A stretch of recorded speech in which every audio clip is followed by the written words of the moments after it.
What is up, everybody? Welcome to Cult of Collectors. We are back with a guest that we've had before, AJ from the House of Masks. And then, of course, you've got John down below, my co-host. We What's did going have on? Jody, but he's going to be running a little bit late tonight. But we're supposed to be doing a giveaway. It's going to be four winners tonight instead of just one. So if you guys want to be entered in it, just be sure to comment down below that you'd like to be entered, and we'll put you in. And then at the end of the stream, we'll go ahead and pick those winners and go from there. You'll be entered on the Wheel of Death. Yep, the Wheel of Death. Four winners. Just let us know in the comments. And it is four titles that AJ picked, actually. So it was like Ghostbusters Afterlife.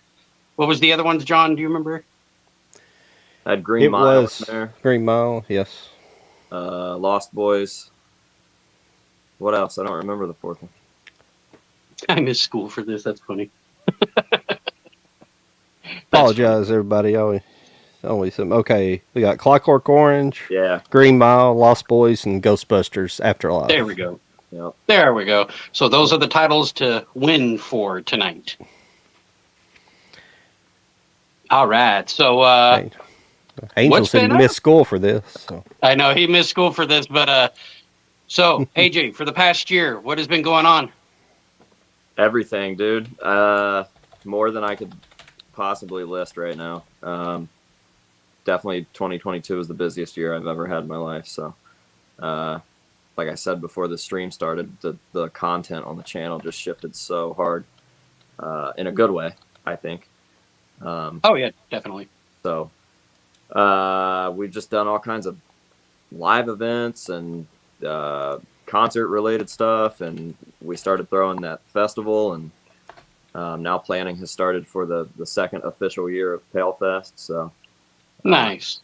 I'm starting to go into kind of a slow season with content and more of like a planning stage, but the fact that it lasted this long after Halloween was pretty impressive too. So Yeah, I mean, because you've had a couple of guests on your, channel that are, I would say, idols of yours in a sense, to your favorite band ever, Slipknot.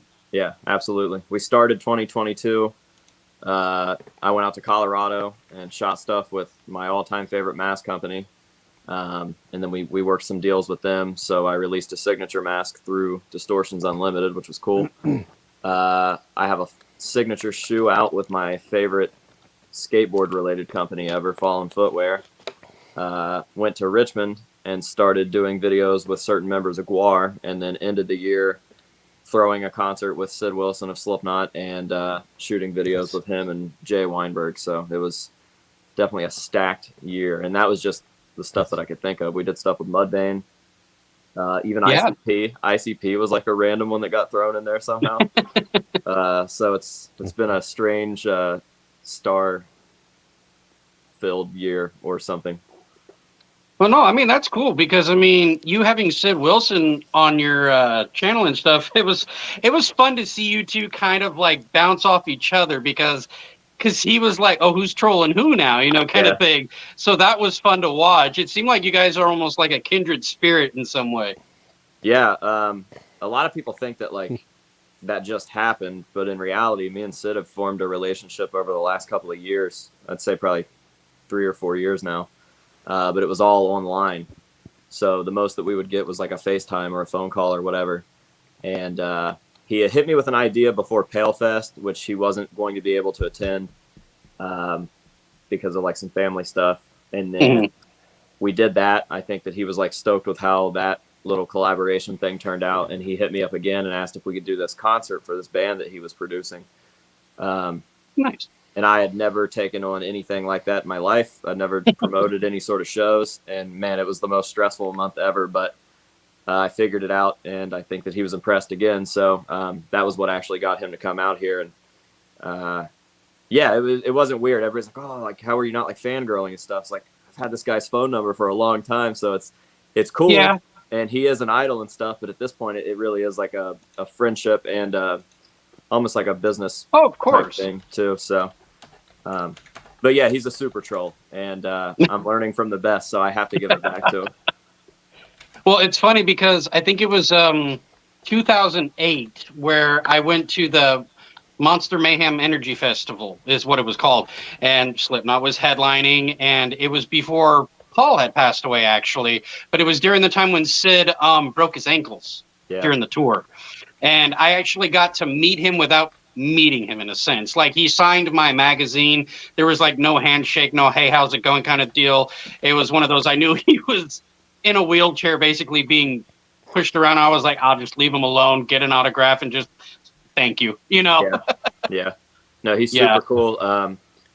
Watching him interact with the fans was one of the coolest things about it. Like, the night before the show, he was here at the building, and we had shot some stuff, and we were going to take him back to the hotel, and it was like 4 a.m. And we just decided that we would drive him past the venue because he hadn't seen it yet. So we took off down the street, and we round the corner, and there were already people camping out, and it was like 20 something degrees outside. Yeah. And, he was like, dude, we need to stop and talk to them. We need to like go give them stickers or something. So we pulled over, and needless to say, these people were really surprised, but he was like warming their legs up and stuff. He's a really, really nice dude. That's cool. Yeah, and like the learning lessons that I got out of that weekend, even without him being like, hey, I'm going to teach you something, like we would just have conversations, and certain things that he would say would make so much sense to me. And I've been able to apply that to like a business sense, and I know that it'll keep happening too. He just plants like these little, he's like a weird mad genius. He's a weirdo. He's smart. I would definitely say that Sid is almost like genius level, in my opinion, for the way he does like his masks, and the one he gifted you, that one that flashed like different, I guess, selfies or something. Yeah, it's like 3 actual selfies of him that he just took straight from his phone and put on the mask, but they look so weird on there that they look like this weird, like distorted art. But yeah, dude, that all goes into it. Like, he puts so much thought into all that. You wouldn't think that the dude that was like hitting his head off of stuff and jumping off the stage like him would be so on another level and weird, and like all that alien stuff and all the robot stuff that he thinks about and puts into his stuff. Like, he is that alien. Like, he is very strangely in tune with that type of thing. So it's almost like that genius level of people who do like script writing for, like, say, Star Wars or Star Trek, you know, where they're able to have that linguistic skill of coming up with their own language for a film, TV show, whatever it may be. And he just does it for his own entertainment, but he understands what he says. Absolutely. Well, the old Star Wars and Star Trek, not so much the new stuff. So. To be fair. Well, I'm just saying, like, when it comes to like I'm just messing with you. No, I know. What did this person say? When can we get House of Masks and Cult of Collectors merch? Where can we get House of Masks? We don't. Cult of Collectors don't have any merch yet, but I'm sure House of Masks has plenty of merch. So yeah, houseofmaskstore.com. It's not House of Masks store, just houseofmaskstore.com. There you go. Yeah, make sure you type it in correctly. Yeah, buy all of my things. I want your money. It's what Edward Furlong said in one of his little Instagram stories. He goes, "Come see me. I want your money." Just like that. Yeah, I'm not gonna lie to the people. You get a cool T-shirt and I get your money, so it's a win-win. Are you on TikTok as well? God, unfortunately, I have a TikTok. Yeah. Oh, you do. I set it up so that nobody else would steal the username or whatever. And I'll occasionally toss a video on there just to try to bring people over to the apps that I actually care about. But man, I hate that app. Yeah, I don't even have it on my phone. I was just wondering for the banner down here. So yeah, but if you don't use it, I won't put it up there. Yeah, I would just stick with Instagram and YouTube. I mean, I have a TikTok, and I've actually grown on that more than I have YouTube in itself. But then I have to be fair. I haven't put too much out, but I'm starting to get that, going again by trying to do like my collection of my videos. And but I'm doing it like I'm splitting it up to like part 1, part 2, part 3. So that way I can actually space them out. Yeah. Yeah, I just can't figure the algorithm out. Like, I'll toss something up that I don't even care about, and it'll go viral in 2 or 3 days. And then other times I'm like, okay, this will be a real solid one. Like, people are going to like this. It gets like 2,000 views. I'm like, all right. So yeah, because on TikTok I have a video where it says, "Tell me you're a fan of this movie," by quoting a line from it, and it was for the movie Spaceballs. And I did one of the, scene parts, and then I said, if you guys know this movie, like, give a follow, let's be friends, whatever it may be. Got over like 20, almost 27,000 views in general, but I can't monetize it or anything like that because it was copyrighted music from TikTok itself. Yeah, I don't understand any Is that correct? The houseofmaskstore.com, is that right? Mask store. Just mask, not masks. Yep, just mask. Okay. I gotta make sure this phone is plugged in. It's got a thing about my battery for some reason. Oh yeah. I had to make sure that my phone was charged before I even came on. I have it plugged in, so I don't understand what the issue is. Hey, you could need a new phone. Probably. Is it an Android or an iPhone? iPhone. iPhone. Mine's an Android. Yeah, I don't understand what. But see, John's got us beat because he's actually using his computer. Yeah. There we go. Anyway, because you were trying to say earlier that you're trying to think of how to utilize 2023 for your channel. And the question that I had for you was have you ever thought about expanding into, say, DC or Marvel masks? Whether it's like a Batman mask or something like that. No, just because I'm not interested, even in the least bit in those universes. Super. Okay. I'll get into a villain every once in a while, but man, it's really tricky. I'm super specific. Makes sense. I mean, it was just curious because since House of Masks, why not throw those in there? Yeah. I love a good Joker thing. I like Bane a lot, but Bane's cool. Yeah, but outside of that, if I'm watching a DC or a Marvel movie, it's for the villain, and I always feel I guess I'm like that with horror movies too. But I always feel like the oddball out for doing that. I didn't realize how many people didn't like a good villain. Oh yeah, especially until when the new Halloween trilogy started coming out. I saw people rooting for Laurie, and I was like, people go to these movies for Laurie? This is so weird to me. I thought everybody just wanted to see Michael Myers do Michael Myers stuff. I mean, I'm sure it's kind of a split, for Halloween in general. So you got half Laurie and half Michael. Yeah, but I would say majority go for Michael Myers than they do for the Laurie Strode character. Yeah. But there is that small percentage that says Laurie. Yeah. It's just too bad that the MCU is kind of in the shape it's in, and I don't think we'll get a good Fantastic Four because the Doctor Doom is one of the greatest villains of all time. I just don't think we're going to get a good story. So yeah, it kind of sucks. That's a good mask. Yeah, it's Dr. a good Doom outfit. Mask. That'd be a cool one to get. Yeah, and I didn't mind the Fantastic Four that was a little bit more of a recent one where I think it was Michael B. Jordan who played oh my god, The Thing, I think it was, yeah. Oh god, that was horrible. That was horrible. But no, the thing is that Doctor Doom actually looked really cool in my opinion. Oh, yeah. And visual effects were awesome. Maybe the storyline didn't work, but the visual effects were pretty cool. Yeah.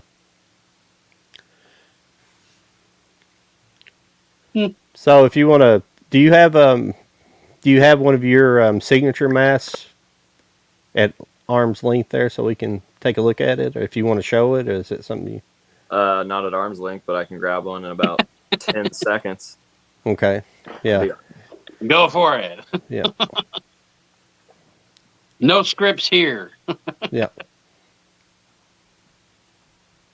And don't get mad at my constant interruption because that's my thing. If you guys watch it, no, I'm always talking over. It's all good. I ain't worried about it. So what have you been up to lately, Charlie? Well, still doing the solar thing, so I'm still with the Sunrun people. Oh yeah. Well, I never knew your new job. I don't think I never did ask you about it. I don't think. I thought I told you, but I guess if I didn't, Yeah. then yeah, I'm doing solar. What does that mean? Like I make appointments for people who want to do solar energy instead of like electricity, like with Southern California Edison or like the PG&E company, which is like basically the gas and electric. Gotcha. So I yeah. didn't know. We just got a whole bunch of like solar farms here in Ohio, and they're like insane. They go as far as your eyes can see. So Oh, I didn't yeah. know if you were like installing stuff like that, but yeah, I guess that makes Well, sense. where I live is pretty much farmland. It's Yeah. the Central Valley of California, so a lot of your food source comes from us. Gotcha. And now we're going to install all kinds of crap so we can't grow food. I know. I feel like a lot of shit's dying, and it sucks. Yeah. I wonder how much of my food is actually grown at this point. I know. It's Like, scary. how free range are we talking? A Right. foot? All right. So I've got the new ones here. Okay. Because in early 2022 I changed. This was like my OG. Nice.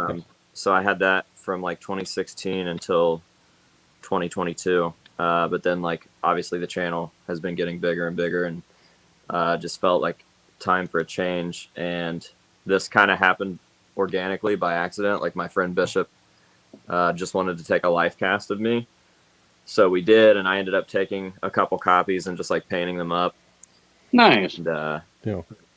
it's got a whole, they all have like their own backstory or whatever. Basically, just like taking certain inspirations of mine and applying their kind of war paint to my face, because that's essentially what I'm doing with the channel. I'm just educating and entertaining based off of what Oh these yeah, of people course. do. So that was the first one. My dudes, what's up, Justin? What's going on, man? There's the second one. Oh no, so sick. Is it fair to say that your masks are kind of like almost influenced by Joey Jordison? I do have a Joey influenced one. I really haven't worn it too much. So this one's based on this one's actually based on a drummer, John Rice. He's played in a lot of bands, but when he was with Behemoth, he had a corpse paint. Behemoth. Okay, I was about to say that name sounded familiar. Yeah, it kind of looked like that. Did he ever play for Dimmu Borgir too, or no? I don't think so. His big No? the big Okay. band that he was in, like, and was well known for, was Job for a Cowboy. Okay. This one is based on West Borland. Oddly enough, Oh, West nice. Borland had like one of the coolest corpse paints ever, which is hilarious because it's Limp Bizkit. Very theatrical, West Borland. Yeah, he was the first theatrical musician that I can ever remember like seeing. And then this is the one that I've been wearing a lot lately. Nice. It looked so clean and new when I first got it, but like through the shows and stuff that we've done, it's just taken on like all this weathering, and the insides of them are destroyed also. That's a mess that could be an America Horror Story. Yeah, this thing is it's a weird one. I think it's cool though. Yeah, it's cool. So those are the three main ones. These ones are probably just about retired. I wore them through the entirety of 2022, and like they were really clean when I got them, but this one's got kiss marks all over it. And then like they were white, and they're obviously not white anymore. They're definitely like very destroyed. But I kind of like the wear and tear look on them though. yeah, I love it. I just don't want them to go too far, and I don't want them of course to bust or crack or be like irreplaceably damaged. This one's already got like duct tape on the inside, and they've just been through like a lot. They've gone across the country with me and all kinds of different shows and conventions and interviews and whatever else. So this one came along, and as it started changing, I started liking it more and more. So that's the one that I've kind of been sticking with for the last couple of months. Nice. Yeah, I debuted this one at the show that me and Sid put on. Oh, that's the mask. Okay. Yeah. So, yeah, this is the only one I haven't painted myself either. I had someone else paint this because the idea was that I was influenced by this lady's makeup, and that's how we became friends. So I asked her if she would paint it, and she painted it. So it's like her makeup done by her on my face. It's pretty special. Justin so. wants to know if that's your favorite one out of those masks. It's my favorite one to wear right now, but I think my favorite one is probably the OG. Okay. It's the first. Like, you can't replace that type of sentimentality. So, aesthetically, yeah, I'd say this one's probably my favorite. But just in terms of, like, this one's just done the most and been around the longest, and it was the first one. So, yeah. But I love them all. Like, if this place was on fire, I would definitely try to save all of them. I would imagine. Yeah. No. You're probably like me though. You got so much stuff. I mean, I'm sure you got a lot more masks. Oh yeah.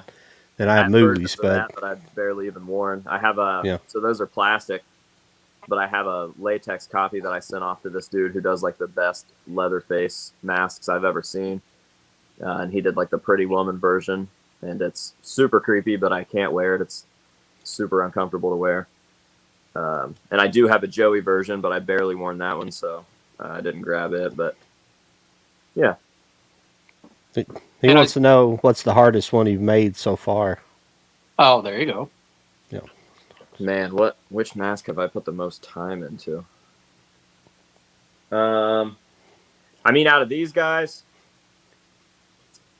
none of them were really hard because everything just kind of came together super naturally. I mean, this one was a pain to map out. There's all kinds of grays and little subtle things in there, but the replica stuff is way, way harder than this type of thing. You're like studying details on a mask that were placed there just completely naturally or by accident or obviously wear and tear or whatever, and you're trying to like nitpick every single little scratch or whatever. So the Slipknot stuff is pretty next level. I'd say probably one of the clowns or something like that. Mm-hmm. Do you do that yourself? Do the paint work and everything yourself? Yeah, I don't like everything between the finished sculpt to the pulls of the mask. Like, I hate messing with plaster. I don't want to mess with raw latex. I don't want to cut. But once I have a blank in hand, like, I love painting and finishing stuff. Yeah. Nice. Yeah. And sculpting's fun, but I just don't get to do it. Like, I'm just too busy with other stuff. Oh, yeah, of course. Now, I remember seeing a video that you did with Chad of Mudvayne. Mm-hmm. And I saw the intro that you did where it was talking about like how this almost didn't happen because something, I guess, went wrong to where, was there a miscommunication or something, or were they just not wanting to do the interview? Man, it's a real weird story that just continued to get weirder after that video dropped. So what I kind of lied in that intro to cut slack for Mudvayne and save face for them because I like Mudvayne. Oh, However, of course. The truth was it wasn't all the venue's fault. It was Mudvayne's road manager, not their full-time manager, but the dude that was doing the actual tour management was just a pud. Like, he was just a super douche.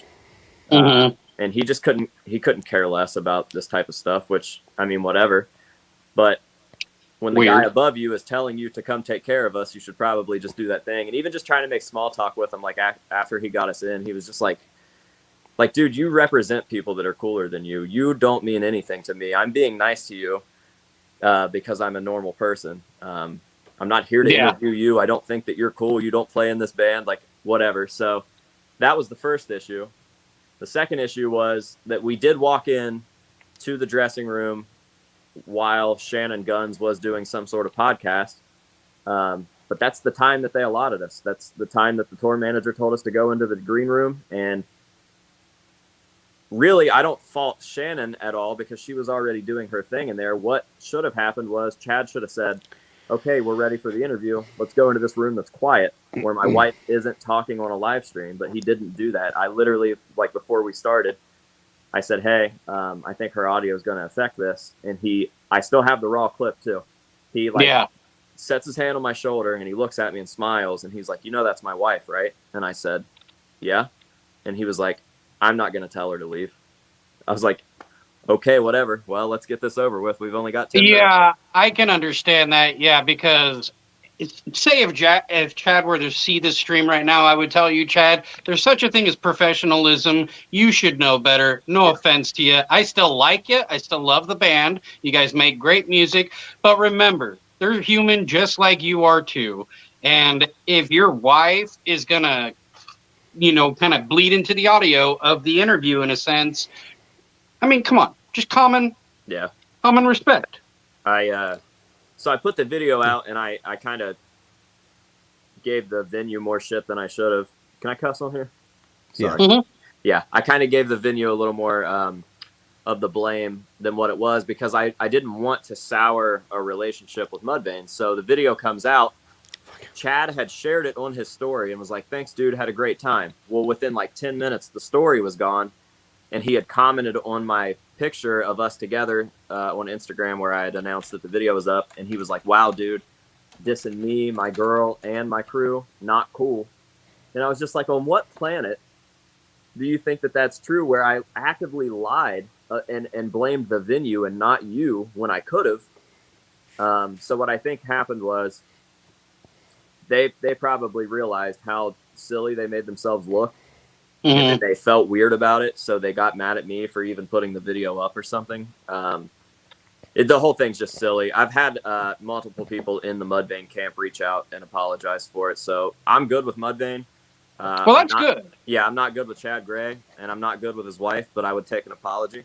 So, Of course. yeah, and for some reason, their media guy, Wombat Fire, has an issue with me too. I'll make sure to send him an invoice for me saying his name on here and giving him some exposure. But Go for it. yeah, fuck that guy too, I guess.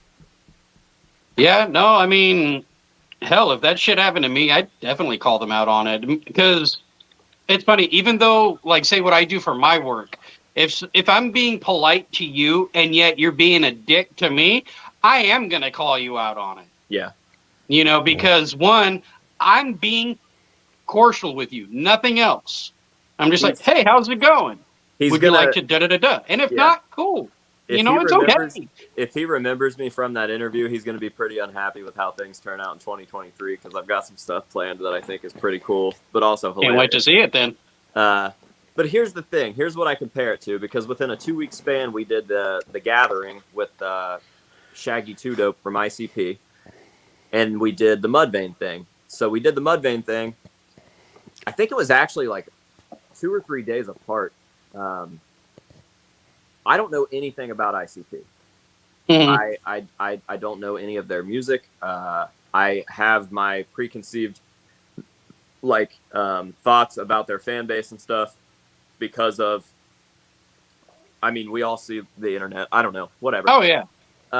So we get invited to this thing because Shaggy knew who I was. He had followed my Instagram and stuff, and he wanted me to come be a guest on that podcast that they were doing, and I was like, that'd be sweet. And then I can film the gathering because it's crazy, and I can go experience this crazy thing, and we can film that too. So we go there, and I made it very known from the second that I walked into this dude's really nice Airbnb where we were shooting the podcast that I was like, I'm out of my element here.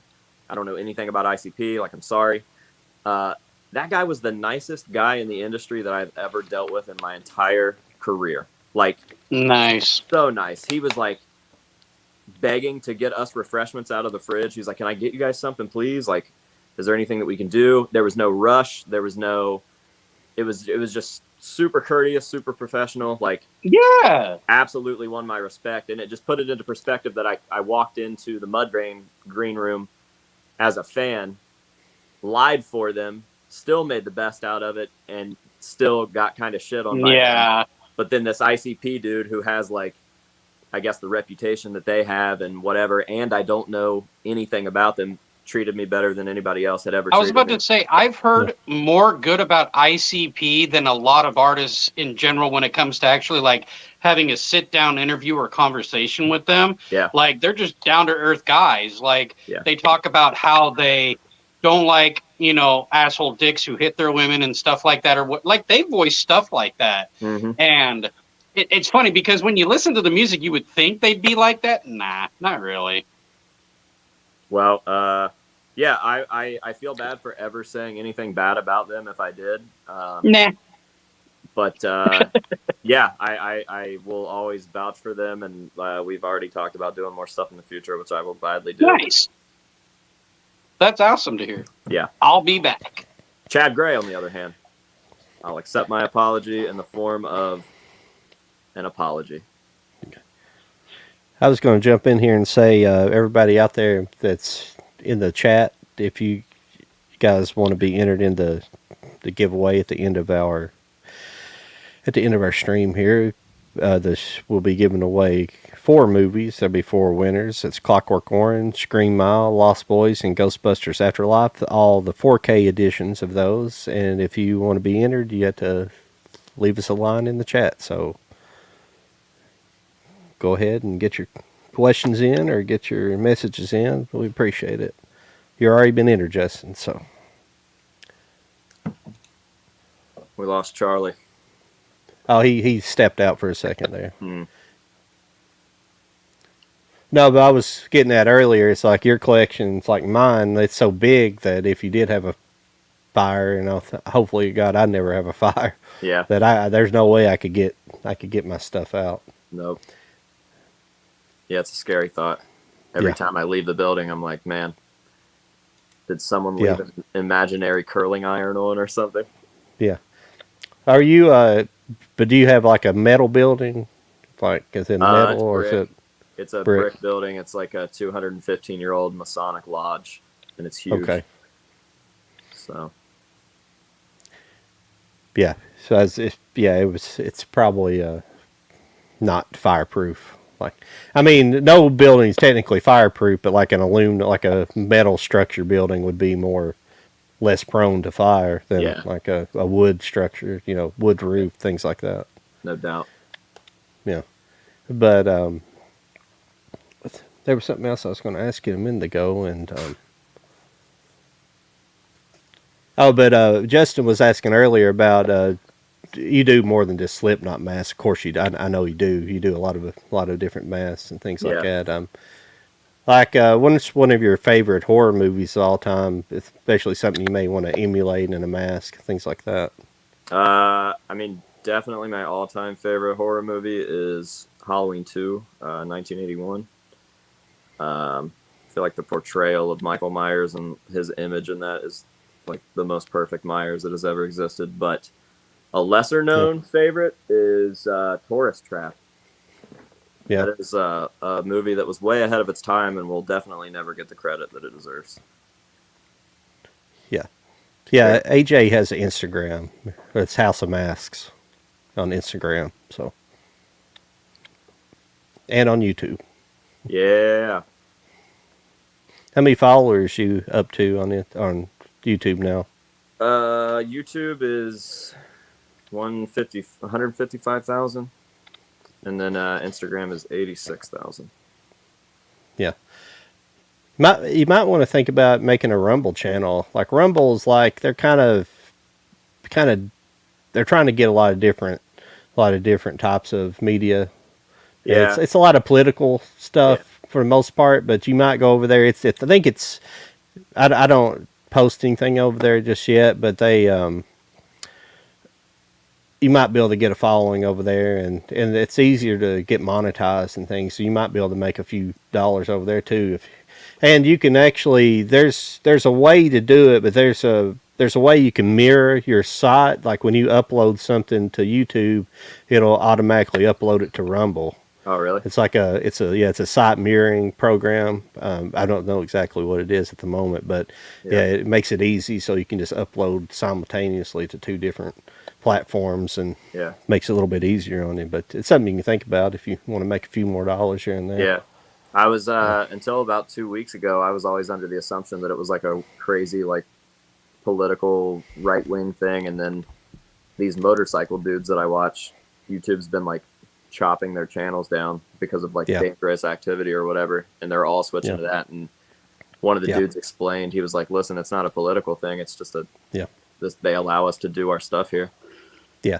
So they're trying to get more content over there. They're trying to be more user friendly. A lot of people, I mean, they're working with some people, big creators. I mean, you would be considered a big creator over there and they're working deals with some of these people just to have different types. And some of the guys I do listen to are political, but they're trying to get other kind of platforms up there because they want to compete with YouTube, and Yeah. with YouTube being such a censorship machine, they're really picking up a lot of the scraps that are coming off of YouTube and trying to really help out that community. Because it's not just it's not just one side of the aisle that's getting hit. It's both sides. Yeah. Anything that's so you never know what you could get hit on. You get hit with one day, and you never know.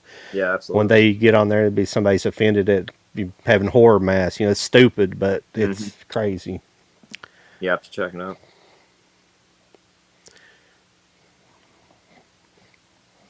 So what do you have coming up What's as far as next? your channel goes and things like I that?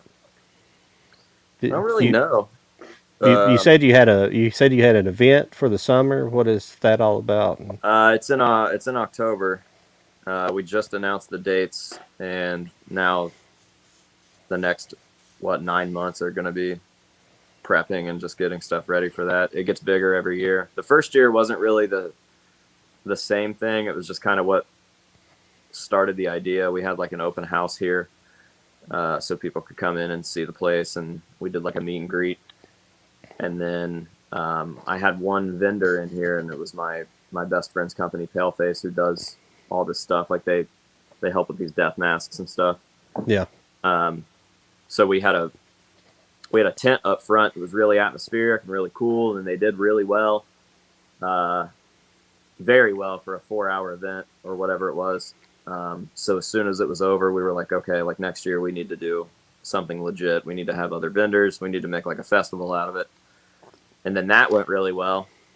So this year we're doing 3 days instead of one, and hopefully it's the next big thing in the convention circuit.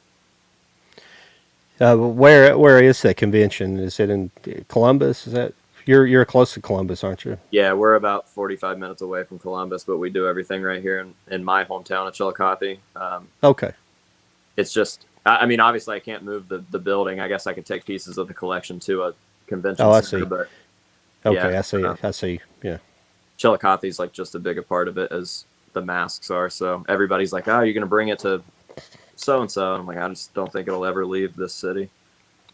Well, if you're pretty much displaying your work, it'd be hard to bring Yeah. 500 pieces out. Yeah. So do you have other like people that come to your event? Do you have other mask makers and other people, other vendors and such things? Yeah. I think we had 12 vendors last year. Yeah. And it was everything from like other YouTube personalities to mask makers. We had some local places here. There's a place called 50 West. It's like a burger joint right down the street. That's where we had that concert too. Okay. They're like super cool and involved with the community and stuff. And they were down here doing the food, and trying to think of what else. We had like cool like photo op stuff. So we had like an event photographer, and he had a booth set up where you could come in and like take pictures with props or certain backgrounds or whatever, and then he would get these really nice crystal clear images sent to you and stuff. So Nice.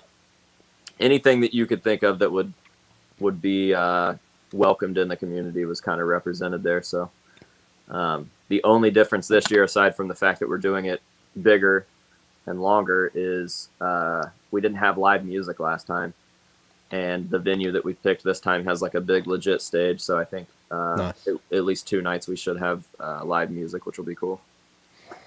What size is that community you're in, Chillicothe? How big of a town is that? I'm trying to think if I've ever been through it or not. I possibly have been at one time or another. I think our county is like 80,000. Okay. Let me look it up just because now I want to know. In 2021, it was 76,800. Okay. So it's definitely not huge, but it's almost good that way because it's not a big annoying city like a Columbus or something. So when people come here, they love just being able to walk around, like all these little shops and stuff. Definitely has a cool vibe. Yeah, it's kind of like it is where I'm at. And in Kentucky here in Richmond. I think our counties probably got more than that, but the individual cities. But the problem with Richmond. It's not like it doesn't have. It does have a downtown and stuff like that, but it's not nothing's like really centrally located. So there's nothing like you can't like really do that well. It's kind of there's not a lot here. I mean, we got like the Civil War stuff here, like Civil War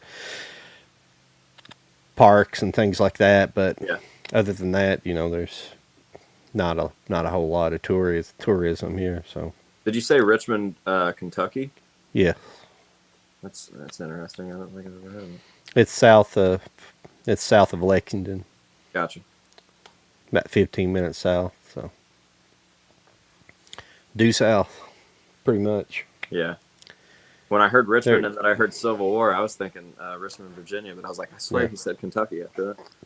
Yeah, I mean there were some Civil War battles fought here throughout the county, things like that. But Gotcha. technically, Kentucky wasn't. They were neutral in the Civil War, technically. But yeah, it came through here. Got like a lot of graveyards and stuff like that. There were some cool areas too. I've been out metal detecting in some areas trying to find stuff, but I say most of that stuff's been picked through. I found some cool old stuff. Me and another guy that I used to work with, he was into metal detecting as well, and we went out to a old house and found us a lot of stuff. He found like an old ring. I found a pair of like old scissors. I don't know how old they were. Some of the best places to look for stuff when you're metal detecting is around trees where somebody may have sat down and stuff falls out of their pockets, or they sit down to do something and left something laying. But I found like an old pair of scissors, but I don't really know. They were pretty corroded up, so I have no idea how old they actually were. But it's pretty interesting. But have you ever gone geocaching? Mm-mm. I was into that like probably 10 years ago, and I didn't realize how big it was, but Chillicothe was full of them. So yeah, geodes. Yeah.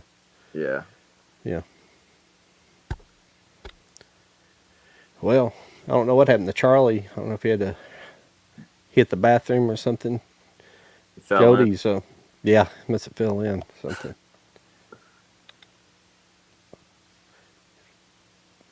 What bands kind of have played at that event that you have? The show that we did was local openers called Bather. They're only semi-local. Some of the guys are from Chillicothe, and then other people are from Columbus. But and then on Sid's band, Swollen Teeth, the band that he's producing, was the middle act, and then Kissing Candace was the headliner. It was a super rad show. We crammed it into a tiny venue on purpose, and it made it very exclusive, and it looked like just like a mid 2000s like hardcore show. I don't think that Chillicothe had ever seen anything like it, and I definitely don't think that the venue that agreed to let us put it in there knew what they were getting themselves into. Awesome. But it all went off well, so no one got hurt, nothing really got broken. Yeah, I was like, when I was younger, I was a sound engineer, and I did sound for a lot of metal bands. I think that's why I lost my taste for it a little bit. Because one of the places I kind of cut my teeth on running sound was it was an all ages club in Lexington, and it was just all metal, high school metal bands, and you had a few that were really good, and you of course you had some touring acts that would come through that were all right. And I ran sound for them, and then the same guy that owned that club bought a club across the street and named it Dante's, and it was they built a metal club upstairs to have like metal bands play, and it was all metal all the time there for a while for me. So that was the hardest part about this, was like finding a reliable sound guy. And finding a sound guy that had his own equipment. That's what I did a whole lot. I had my own stuff. I didn't have a gigantic setup, but I did it a whole lot. Like I would travel and take my setup with other bands, things like Yeah. that. But the guy that I kind of learned, the guy I kind of learned a little bit of sound engineering from, he was a big metal guy. He had this big setup, and it was all set up for it was all set up for metal. He had like thousands of dollars worth of effects equipment just to make the drums sound like metal drums. The real clicky sounding drum. That kind of metal sound. And I mean, it was a he knew what he was doing when it came to he had the setup for it for sure. Yeah. But yeah, it was pretty fun. I started having trouble with my hearing, and I was like, instead of going deaf, I'm gonna give it up because it's Yeah. not worth going deaf to. There's Yeah. that movie that's out right now. I think it's called the Sound of Metal. That's Mm-hmm. about that drummer that went deaf and stuff. But I haven't watched it because it hits too close to home. I don't want to watch it really. So Yeah. I literally just heard about that, I think like 2 days ago. So I'd like to check it out. yeah. Um, Yeah, the older you get, I would recommend to stick some earplugs in occasionally if you're going to be around loud music like that. Yeah. No doubt. Yeah, this year it'll definitely be a priority to source a sound guy earlier. But Yeah. we didn't have a choice last time. It was like the show happened within a month of us even having the idea, so it was very like quick. And I mean, people already have stuff going on. It was Thanksgiving weekend, so Is it hard to find one in that area? Or? yeah. I mean, there's a couple local people, but even then, I don't think that they are. They're not super confident with the metal stuff because the music that takes place live here in town is all like cover bands or like open mic acoustic people. Okay. So these people are used to running soundboards that are this big and not messing with like towers and stacks and all kinds of stuff. So we got a guy from Columbus, and even then everybody was super confident that recommended him, and there were still hiccups and problems and stuff. Yeah. So. Well, Jody hadn't joined us either. I don't know what's going on with him.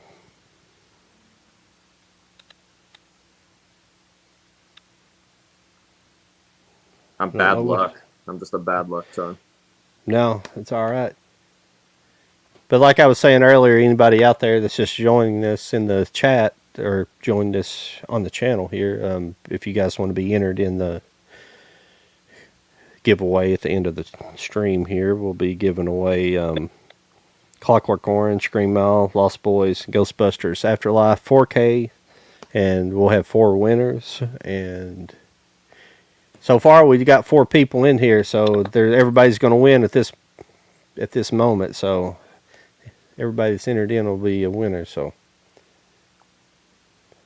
get your questions in, or your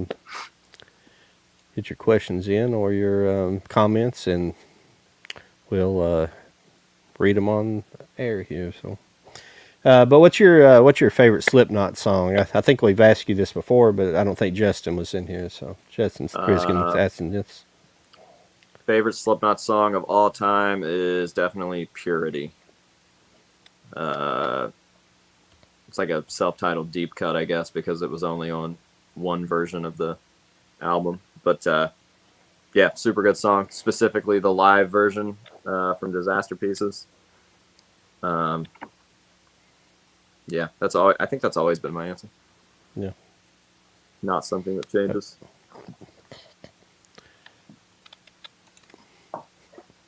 I've like I say, I don't really follow a whole lot of metal, but you're not a big ICP fan. I've never really followed them. I know the Juggalos and all that stuff, and about all them, but I don't know a whole lot about their music. So. Yeah, it's the same with me. I can't say that I like it or dislike it because I've never really. I've heard stuff, nothing that I can even remember to tell you what I've heard, but I don't know. I just don't know anything about them. Justin said Def one of their least, but Custer is probably mine. So. Oh yeah, that's a newer one. I like the album that's on for sure. Yeah.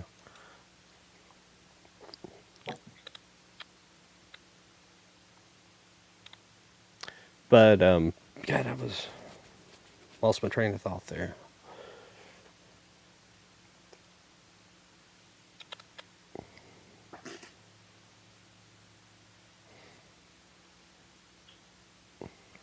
I hate that when I just went blank from what I was going to ask you. What I was going to ask you, but I feel like that's the story of my life lately. yeah, sometimes I get like this. Sometimes I'm in a talkative mood, and sometimes I'm not. And that's why I was glad Charlie's on here because he can always keep it going a little better than I can sometimes. And I get like that sometimes. But yeah, I feel like if I don't do exactly what I'm setting out to do at the moment, I will immediately get distracted, and then I will forget what it even was. Yeah. And then bothers me. I was going to ask you a mask-related question. I can't remember what it was. So I'm like 29, going on senile. yeah.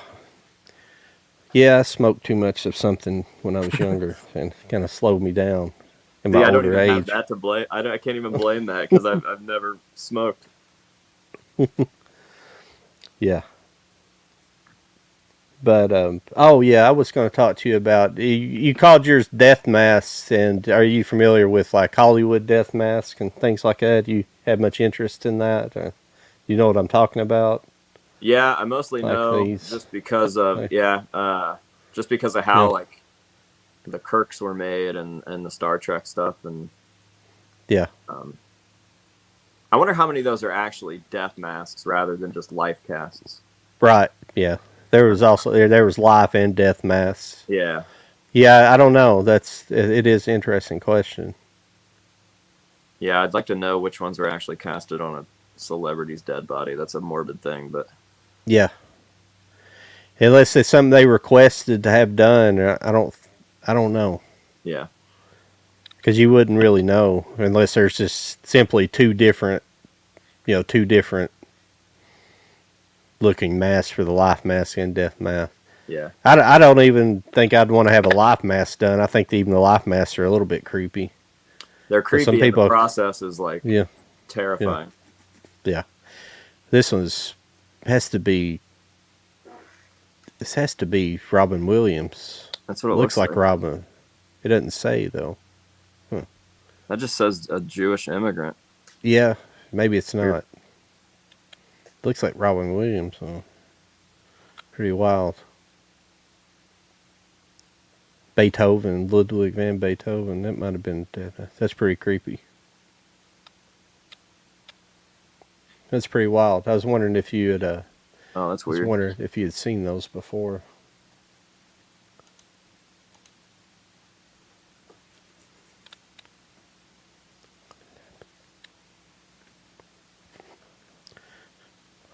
Are you working on any? What are you working on any masks at the moment, or is you anything? Yeah, but I can't tell anybody about them because they're like exclusive event things, or we've recently come into some contracts with certain bands that I also can't even give the name of. But I guess all in due time. I would say by the middle or beginning of summer, everybody will know exactly what those are, and I'll be able to talk about them and stuff. But they're big deal. Like, what's going on, Mike? Big deals. Do you ever do any of the work, like do a live stream and do the work on there, or record the videos and do that? Yeah, typically while you're working on them. Yeah, the live streams and stuff I'll do if it's a project of mine that I'm not trying to keep secret. Yeah. We are filming the process of these two band related pieces, just so when it's over and we can finally talk about it, we'll have like almost like a documentary style video showing from like concept and contract to it being used on stage or whatever. Yeah.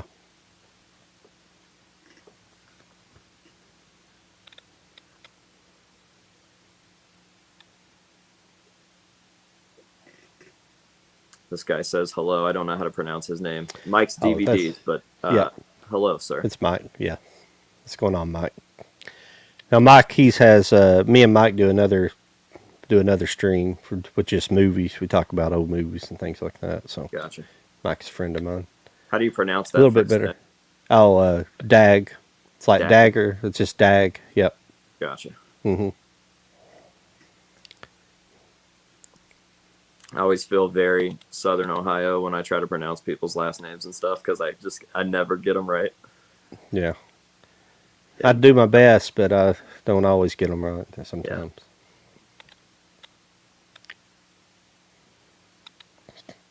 Yeah. Do you have who else? You keep saying we. Who all's involved in your mask making? Is it just like always Paleface. It's a company. Okay. My best friend Bishop runs, him and his wife, and okay. It's all like 100% hand done stuff. Okay. And he lives about 2 hours away, so a lot of the time he'll come down or I'll go up and we'll work together. But he's also the one that co-runs that festival with me that we've been doing. So we are slowly figuring out how to be not only like mask makers and content creators, but now like festival runners and show promoters and like all this weird stuff. We're like, all right, well, I guess this is the next thing that we're going to learn how to do.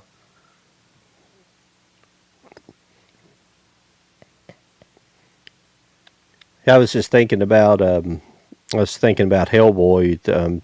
Those are some pretty good stuff in there for as far as masks and stuff. What I was thinking about, I seen the gas mask guy you have in the back, and there's a character out of the comic book that he was just like an old man that wore the mask, but in the movie they turned him into the sword. Have you seen Hellboy, the first Hellboy? Like the guy with the swords, he's just like an old man in the comic, but in the sword they made him. But that character's pretty freaky. He's like has the fetish where he like cuts himself and amputations and things like that, and that's kind of a freaky look when he has his mask off, where he has no lips or nothing, where he's done surgical and removed his eyelids and everything. Yeah.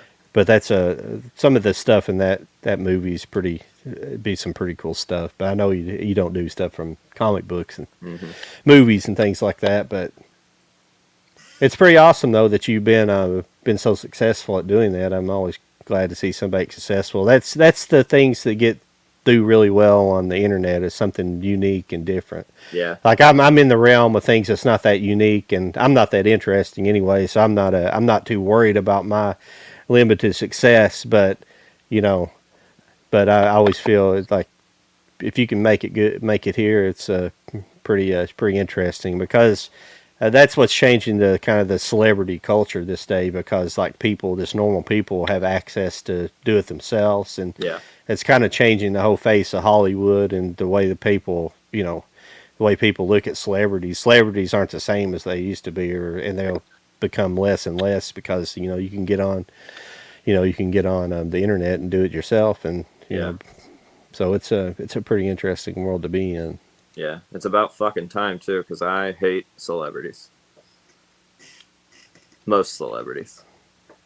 Yeah, there's a few, but they've become pretty annoying. They all want to be activists these days and stuff like that, and just I'm not saying that you have to keep your mouth shut, but a lot of them, I mean, obviously they have a platform and they think they have a right to do it. You always have a right to do it, but sometimes some of them need to keep their mouth shut. Like some of them. I was thinking of what's her name that she came out the other day. Crap. Think of her name.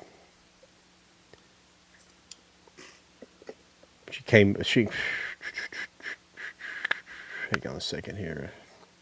She's from Kentucky too.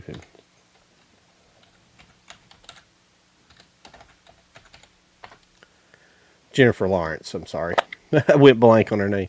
Jennifer Lawrence came out here recently, and she got a bunch of controversy where she was saying, basically, she said, well, she basically said that she was the first woman action star, and it's first female action star, and she got roasted for that. And people like, oh, you've never seen Aliens before? And the countless other numerous movies that came out before you, Yeah. Come on. Yeah. Yeah, she's been through all kinds of controversy here lately when it comes to just she basically like kind of like disenfranchised her own family and stuff because they supposedly supported Trump and all these things, all this craziness. And I haven't it's even heard her nuts. name. I haven't heard her name in the longest time. Yeah, she hadn't done much of anything. I think technically a lot of people say that, yeah, her career slowed down, stuff like that. But I think she had a kid or two, at least one kid. So, I mean, I don't know. Yeah, whatever. Yeah, it's just everything's upside down right now. Yeah, I just wish that people did what they were supposed to do. Like, if you get paid to run with a ball, then just run with the ball. Yeah. Yeah, and like I'm saying, you have the right to say whatever you want, but at the same time, you don't denigrate the society that made you all your money either. Yeah, just because you can doesn't mean you should. Yeah.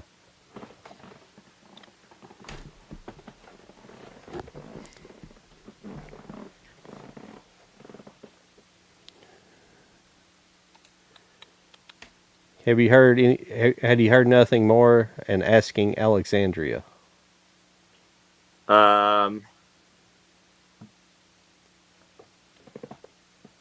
Wait, hang on. Asking Alexandria. I gotta look something up. Okay. I'm gonna feel really silly if I'm back. Sorry. Hey, what's up? Yeah. I actually had to go pick up the girlfriend because she texted me while doing this and said, I'm done. No. I was like, damn it. I don't know anything about either of those bands that he asked about. Asking Alexandria? Yeah. I mean, I know. Oh, you're not familiar with them? But I don't know anything about them. Huh. What was the other one? Nothing More? Nothing More. Nothing More, I think, is... Oh, I could be getting them mixed up because there's a band called Nothing Face. Yeah. I could be getting that one mixed up right now, so never mind. I'm going to shut my mouth on that one. But Asking Alexandria is kind of like metal and pop kind of core, almost death metal. Like it's weird concept of metal. Yeah. And they even go classic rock sometimes. They're very influenced by Sebastian Bach's band. Oh, I'm forgetting the name of his band right now. That sucks. Who was Does he have a new band? Does he have like a new band, or are you talking about the old band? Old band from the 80s. Was it Skid Row? Yeah. Skid Row, thank you. Mm-hmm. Yeah, no, I don't know about either of them. Huh. Yeah, that's what I was going to say earlier. When my mind went blank on it, but I was going to say I don't listen to a lot, like hardly any new music at all. But I go back and listen to a lot of old. I like some of the older what we consider metal or hard rock, AC/DC and all that stuff. The classic stuff. Yeah, some things Skid Rows and all those things. And, I've actually been getting into a band called Bad Omens this last year of 2022 because they had their new album, Death of Peace of Mind. And it was my first time actually hearing them, even though they had been around for a good while. And then listening to their old stuff compared to what's the newer album, like almost sounded like Bring Me the Horizon in a way. But now it sounds like they found their sound. It's pretty cool. I like it. I've heard a lot of my friends like them. Yeah, they're good. Like Noah, he can growl. Mm-hmm. Just listen to the song Dethrone. Yeah.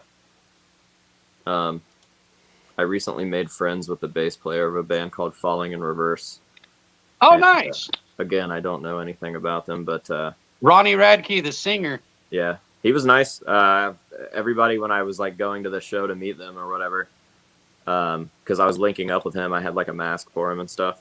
Nice. They were like, watch out for Ronnie, blah, blah, blah. And then the dude walked in the dressing room and we just sat there and argued about Ghost, very playfully, obviously, but no, he was super nice.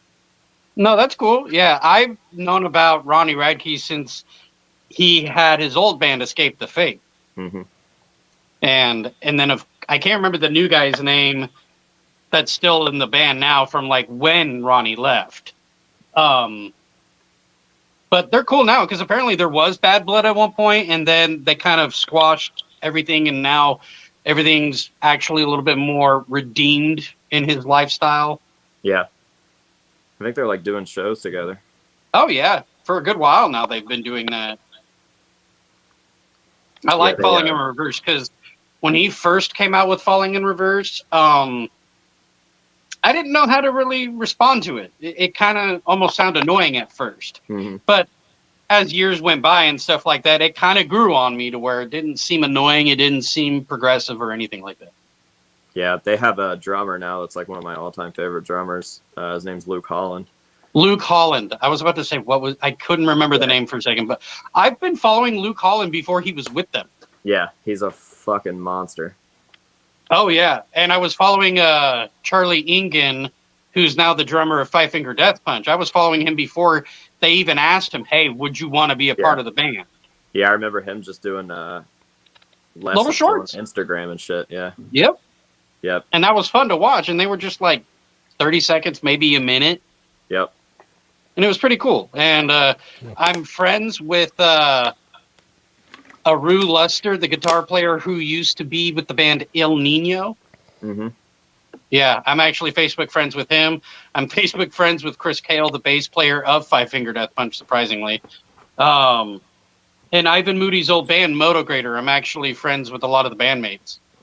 Yeah, I'm friends with Mark Knopfler, who was the keyboardist. He does like all of our art directive for any of the festivals and concerts. Really? Mm-hmm. Oh, wow, nice. Yep. So an ex-Moto. Yeah, he's definitely like he's a ride or die guy for us. I thought he was bass player, though. Yeah, I did like keyboards and stuff.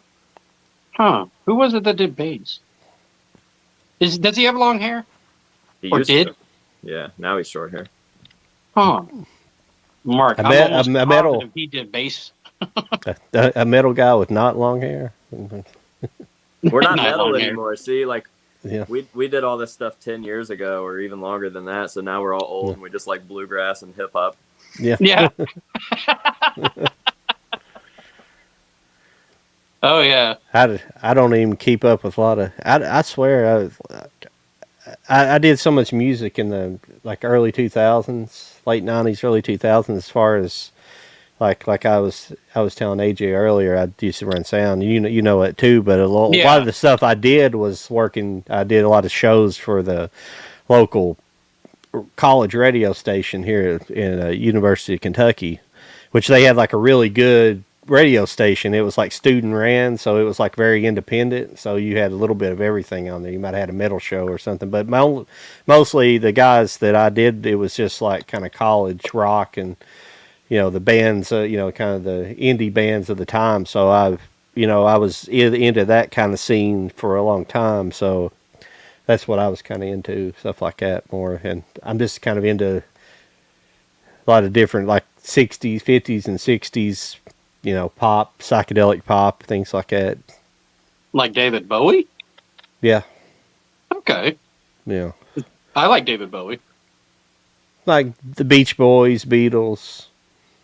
I like them all. The Zombies. I like them all. Stuff like that. Yeah. Like, even for being like a so-called metalhead, I still like the older music, I like the Beatles. I like, I like the Jackson 5, Yeah. Just a lot of classic bands in general, like the Supremes. I like Diana Ross and the Supremes. Yeah, like ELO. I like stuff like that. The prog rock stuff like that. But ELO the 80s music is my favorite. Yeah. Oh yeah. Well, I mean that's kind of the era I grew up in. It's just it might be just because I grew up in that era, but some of those songs are just like you hear the first note and you're like, yep, that's an 80s song. That definitely come out of the 80s. A lot of synth music. A lot of they were synth heavy and things like that. And and you could tell a lot of it. They were experimenting with digital recordings then, and so you kind of have like some of it's like you go back and listen to it. It's like it's kind of sterile, kind of stale sounding because it was like the early attempts at digital recordings, like on DAT tape and stuff like that, and it just sounds bad. Like I have a record in my vinyls that are in storage, but I have a record of Dweezil Zappa. It's this solo album he did like in the early 80s, I believe, when he was young. It's just him shredding guitar. I mean, he was an awesome guitar player. You may not. Dweezil Zappa is Frank Zappa's son. Frank Oh, okay. Zappa is a big, like, kind of psychedelic rocker. I know who Frank Zappa is. Yeah. But Dweezil's his son, and it sounds so horrible because it was done digitally. It's definitely they were experimenting with like digital recording system. It's just but it's I mean he shreds on guitar though. But yeah, all of Frank's kids had weird names. His Dweezil and his daughter was Moon Unit Zappa. Moon Unit. She went by Moon Zappa, but it was full name was Moon Unit. Yeah, yeah, Wow. yeah. And he claimed the thing was funny about Frank was he claimed that he didn't do drugs, so that was his thing. He wouldn't let people in his band do drugs, and he didn't do drugs. He's just out there, just kind of a guy, you know. Whatever works, I guess. Yeah, Yeah, I guess you could say that. Moon Unit. Anything I want to show off? Oh yeah. I forgot this is new because Jody helped me get it. What is that? Is it a movie or is it just like a? No, it's the crow. Okay, It's a figure. I see. Yeah. Who made that figure? This company, I guess. Wonderful. Okay. Yeah. Cool. Yeah, Can I you- haven't taken it out of the box. I may not. I don't know. I haven't decided. I'm just keeping it there for now. That's pretty cool. Yeah. Oh yeah. My biggest That's problem it. with stuff like that is like, all right, I need two. I need Two, one exactly. to keep in the box and one to take out. Yeah. I've been meaning to do that with my Funkos, like start getting like two of each, so then that way I have one that's in the box and then one out of the box. Yeah. It's a pain in the ass. It's kind of funny, Charlie. Like back in the summer, I went and hung out with an old friend of mine, and like his bandmate that lives across the street from him, we went over and hung out with him for a minute, and I walked in, and I was talking about collecting movies, and he's like, yeah, check this out. And he walked in this room, his whole house was filled with Funko Pops. Oh, wow. I love to have him on here. But they're in a kind of a crazy, you probably like their music. They're good, but they're like kind of a metal band. Kind of a crazy metal band too, but yeah. But yeah, I'm not a crazy Funko collector, but I collect what I like. Yeah. Yeah, they wear masks too when they. I forgot all about that. God, I'm stupid. Yeah, they wear masks and stuff on stage as well. Who is Nice. I can't remember their name. Now, if you can ever find out their name, send it AJ's way. it? Yeah. Yeah, I'll look it up while you guys are talking. Nah. If my friend, I doubt my friend's watching, but if he was, he might be pissed that I don't remember. You should see if Jody's even back yet. Jody, if you can hear us. Or whoever's watching, Justin, if you're still here. Maybe you can message him. I'm trying to think. AJ, have you ever seen the Problem Child movies? Mm-mm. No? Okay, so one of the actors from the second one, his name is Eric Edwards. We're going to actually be having him on our stream on the 31st. So he's been in Problem Child 2. He's been in Sergeant Bilko. I think he was in one of the National Lampoon's movies. Been in quite a bit. So we could get to have him on the show. That'll be the one after this one? Yes. 2 weeks from now? Yep. Yeah. Yep. Heck yeah. He's really nice. Yeah. Yeah. I think he barely just started his Instagram because he doesn't have like too many followers yet. But I know one of my Instagram friends / YouTube friend also is a guy named Brendan, but he calls his YouTube channel Wet Movie One. And he lives in LA, so he kind of gets to meet celebrities and kind of befriend some of them. And Eric Edwards happened to be one of those people. And he had mentioned he had an Instagram, and I was like, oh, crap, let me go hit him up, and see if he wanted to join. And It's he nice said, yeah, sure. to sneak in there when they're just getting that stuff established. Yeah, basically, yeah, because I had another actor on my channel originally. His name is Charlie Talbert. He played in the movie called Angus. It's from like 1995. Kathy Bates played his mom, and the actor named George C. Scott played his grandpa. And it's kind of a coming of age movie. James Vanderbeek, he's in there from Dawson's Creek. It's a good movie. It's a comedy. It's also a drama. But I had him on my channel at one point. The guy who played Angus. Heck yeah. That was fun.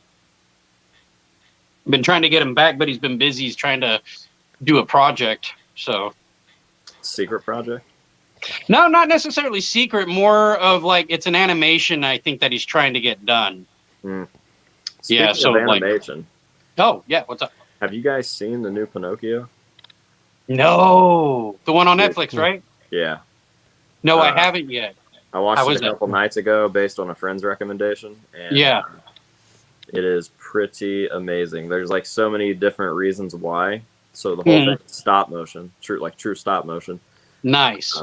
which is awesome. And then it's just spooky. Like it's dark throughout the whole thing, and there's not even like a happy ending. It's like Oh a wow! very depressing, sad film.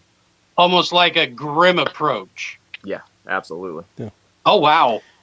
Yeah, I would definitely recommend it. And then they this- have a half-hour documentary that you can also watch on there about all of the puppets and how they shot all the scenes and Mhm. how long it took and stuff. So it's cool to see, like, some of the Pinocchio puppets are literally the size of like a four-wheeler, and then other ones are so Dang. tiny that they like fit in between their Yeah.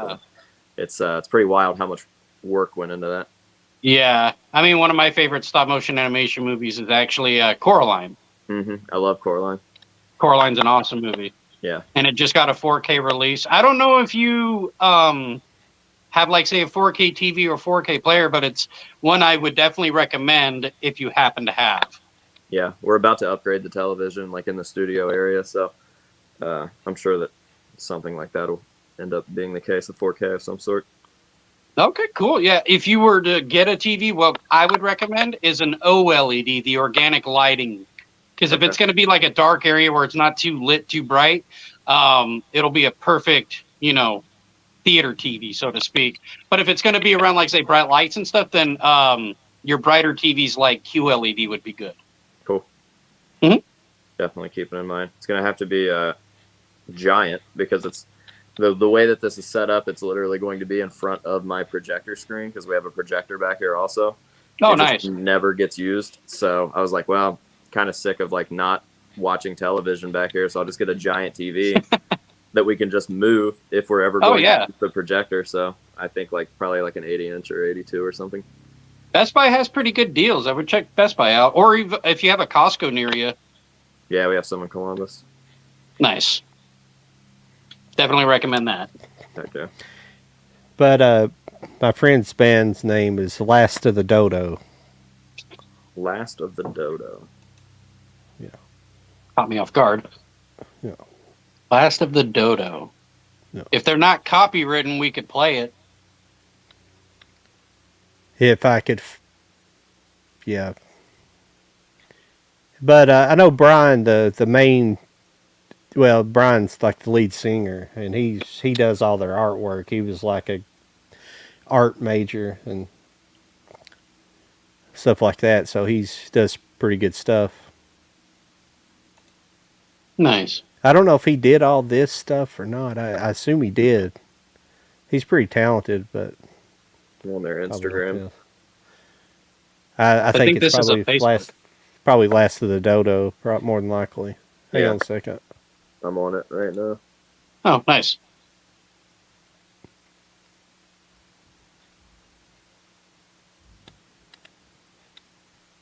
They've got guys in skirts. Yeah, it's probably my buddy. I'm not a big fan. I don't like the satanic masks either myself, but I'm not a big fan of that. But Yeah. they all kind of look kind of cool though. The look. I'll have to look that up myself after. Yeah. Their music's pretty interesting. I think they got like at least one horn guy in it, so it's kind of a weird mix of stuff. Yeah. Yeah. You would have to be weird with a name like that. Yeah. Last of the Dodo. Yeah. Yeah. Well, you've had both Sid and Jay in your shop. Now you just need to get the rest of them. Right? Yeah, that's what everyone on the internet keeps telling me. I'm like, I mean, it's cool, kind of like seeing one at a time, one member at a time to come in instead of the whole band together, yeah. Because then you have that intimate conversation with them too. If I had to guess, if there was going to be another member that showed up, it would probably be Corey. I would hope so. Yeah. Just because he seems pretty outgoing with that type of shit, and I've already shot with him on the channel before, so there's kind of an established relationship there. But I think that's his good. video would be pretty neat. I think he has some stories to tell that probably haven't been covered. Oh, I'm sure. He's a physical media buff too, from what I understand, because he was on the Steve-O's Wild Ride, and he talked about how his first real big paycheck, he went into a Best Buy and basically bought all the DVDs that were in the store. Yeah. Yeah. Yeah, that was actually the video that we shot when we were doing it. I was like, I don't want to talk about the bands. I would just want to talk collector to collector. So the whole interview was talking about his collections and what he does with it. And, he'd be a fun conversation to have with. Yeah, absolutely. Especially from a collector's point of view, because I mean, over the years, just kind of getting to know his way of collecting, because he collects a bit of everything. Kind of like how he collects certain, say, action figures or certain comic books or certain movies or whatever it may be. Yeah. But it'd be kind of cool to pick his brain. Yeah. I'd like to see, I wish somebody would do a tour video of his collection. I think it'd be neat to see, because he has to have the ultimate nerd cave or whatever. But I've never seen it. I've seen some photos, maybe from a magazine a long time ago or something, but nothing like a walkthrough video of any sort. Huh. Well, it's funny because the comedian Gabriel Iglesias, Fluffy, there's actually a YouTube video of him kind of showing off the stuff he's collected, even as an adult, kind of stuff. He's very into the, Marvel stuff, Transformers, stuff like that, so he collects that kind of stuff. Yeah. Pretty cool to watch. Yeah, I love that stuff. I think that humanizes a celebrity more than anything. It's like seeing definitely be a dork also. Yeah. Yeah. Well, Martin Scorsese's a big physical media collector. Oh yeah. Big movie collector. I don't know if he's ever showed his collection, but there's this other rich guy that put a video out on YouTube showing his collection off, and he was talking about it, and he's like, yeah, Marty probably, if I have 12 or 13,000 in my collection right now, he's probably got 15 or 16,000 movies in his collection. Something crazy like that, Kirk Hammett from Metallica is a massive horror collector.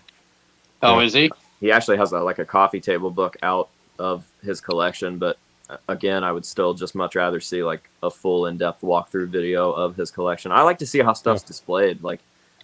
I feel like once you get to a certain point in collecting, the items are always cool, but start getting excited over proper displays and cabinets and shelving units and weird stuff like that. So, I get excited for stuff like that. He's probably got a lot of VHS stuff like that, because that's the big horror collectors thing, kind of niche, is VHS, because there was a lot of stuff put out on VHS that's not been put out on DVD or anything. Rob Zombie, avid collector.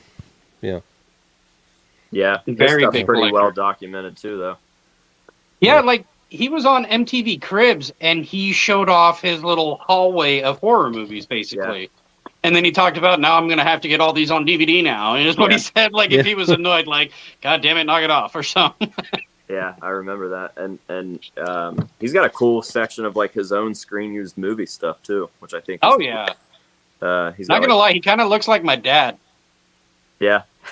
Yeah, I always told, I just don't care about Rob Zombie's music at all. I love White Zombie. I think White Zombie's one of the coolest things ever.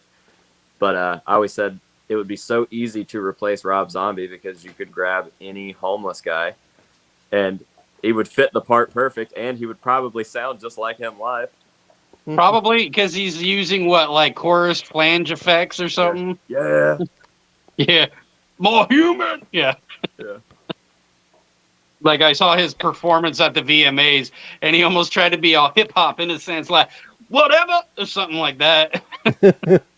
Yeah, he's a person for sure. Oh, definitely.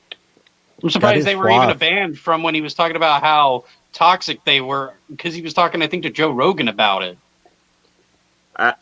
I don't know, man. I think Shania Salt is like a saint and like an angel. I can't imagine that she was the hard one out of those people to work with. I'd say that it's probably Rob Zombie. He seems like a diva. The dude moved I believe it. The dude moved into a mansion that was next to a skate park, a pre-existing skate park, and then rallied to have the skate park shut down because it was too loud. Wow.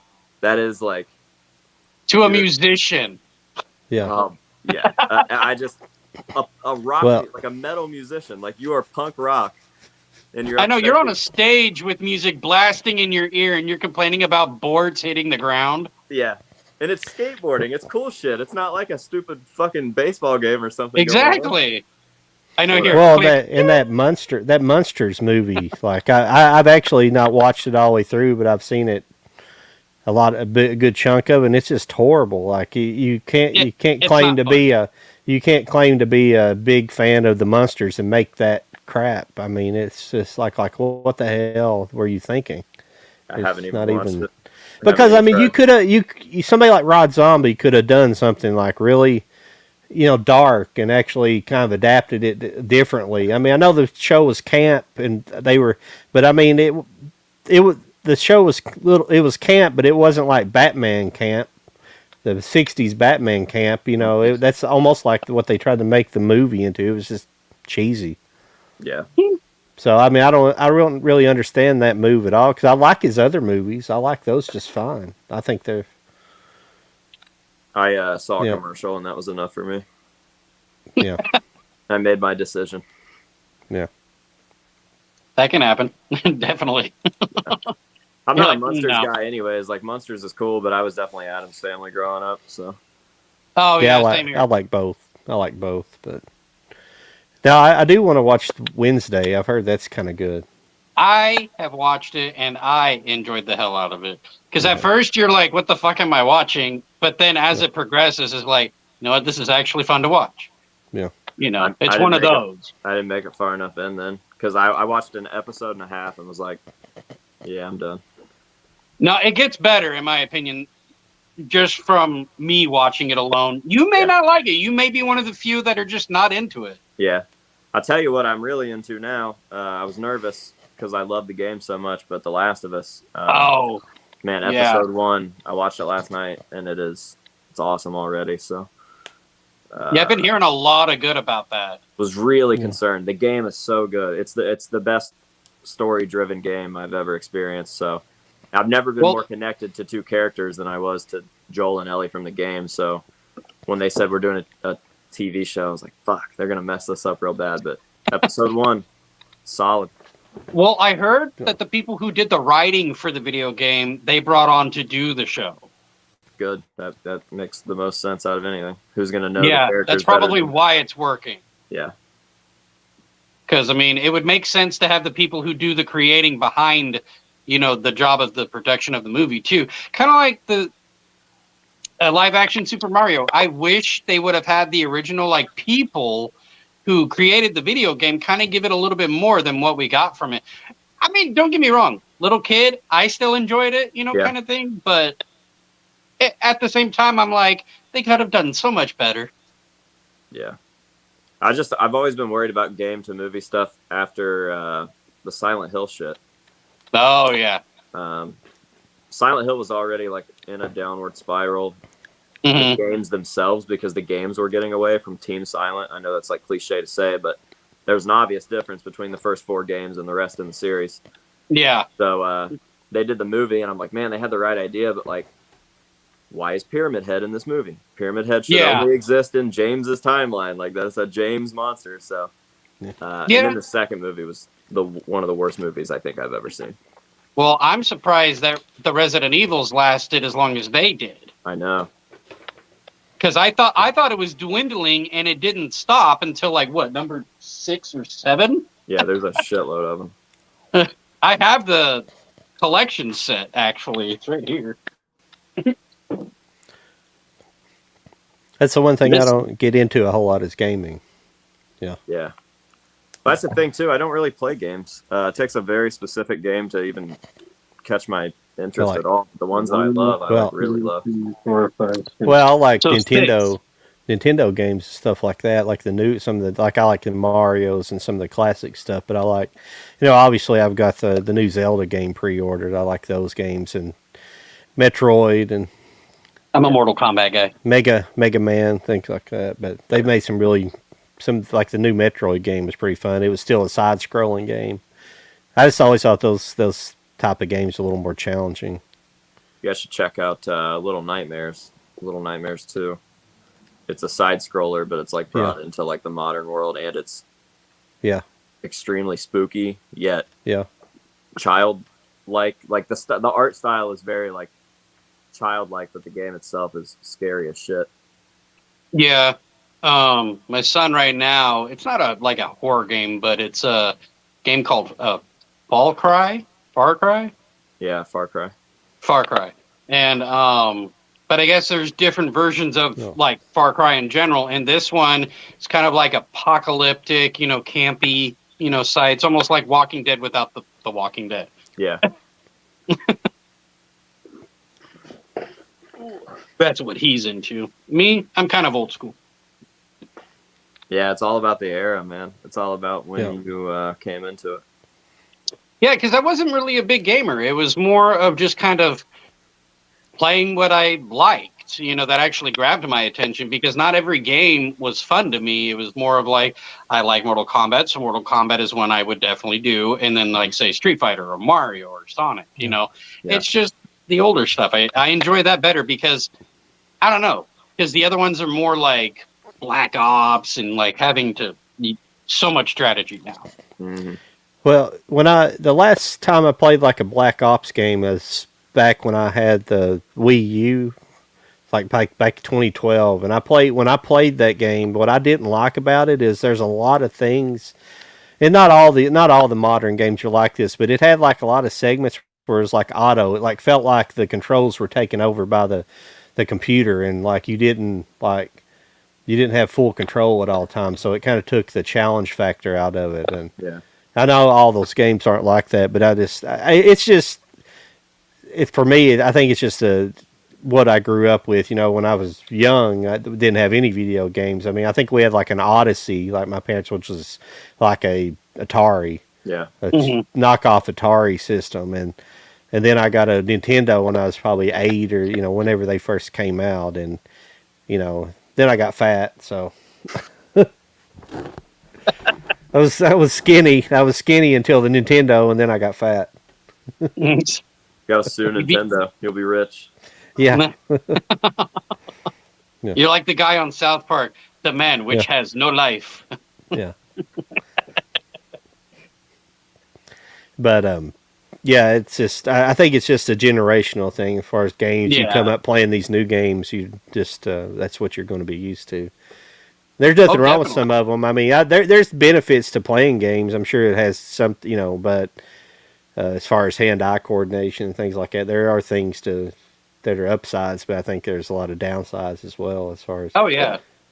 It's like anything else. I mean, if all I did all day long was sit around here and watch movies and just constantly was watching movies 24/7, then this is be the same effect. Mm-hmm. It's the same effect as staying on your phone all the damn time, having a screen, looking at a screen all day long. It's the same thing. But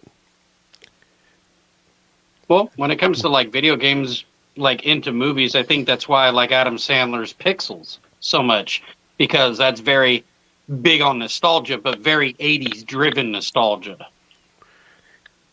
Yeah. When it comes to like video games in general. Yeah. Yeah. Like Pac-Man, Donkey Kong, and it was a fun. And I know it wasn't well received with audiences, you know, but to me, I enjoyed it. I had fun with it, and it was probably because it kind of struck a nerve from my childhood, so to speak. Yeah. Yeah. So fun watch. Yeah. Yeah. You guys ever go back and revisit something that you remember from your childhood and you're like, wow, this sucks? Oh, It, yeah. depends on what it is.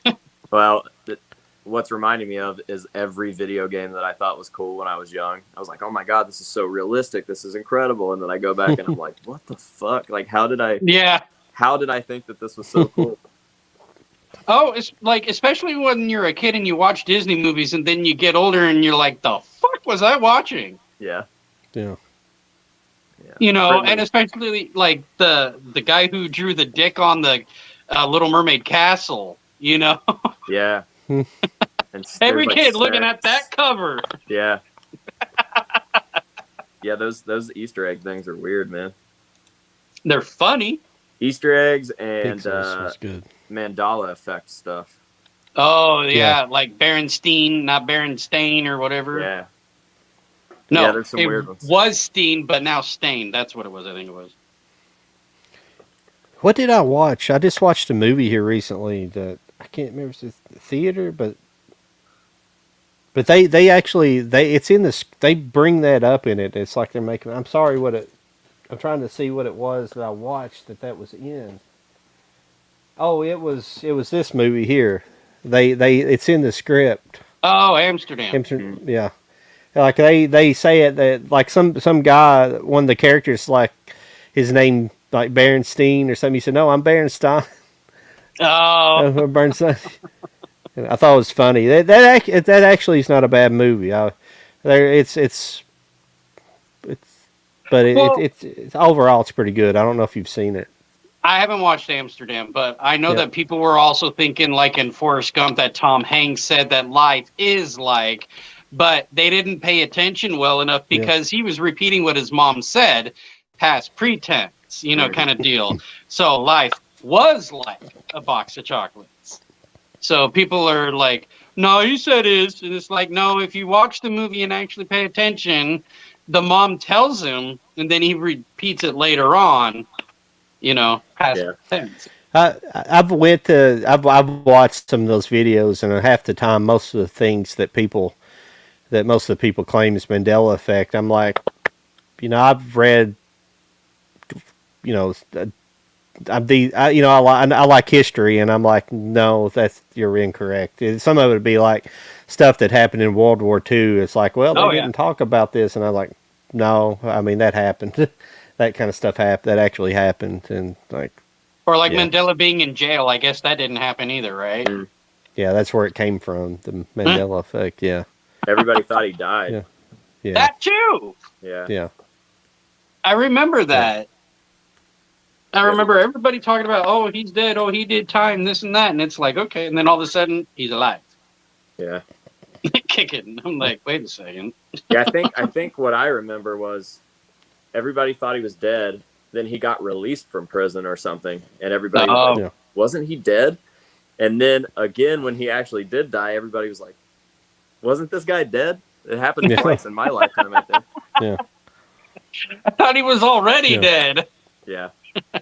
You mean he died twice? Imagine being that guy though, and being like, what the fuck, man?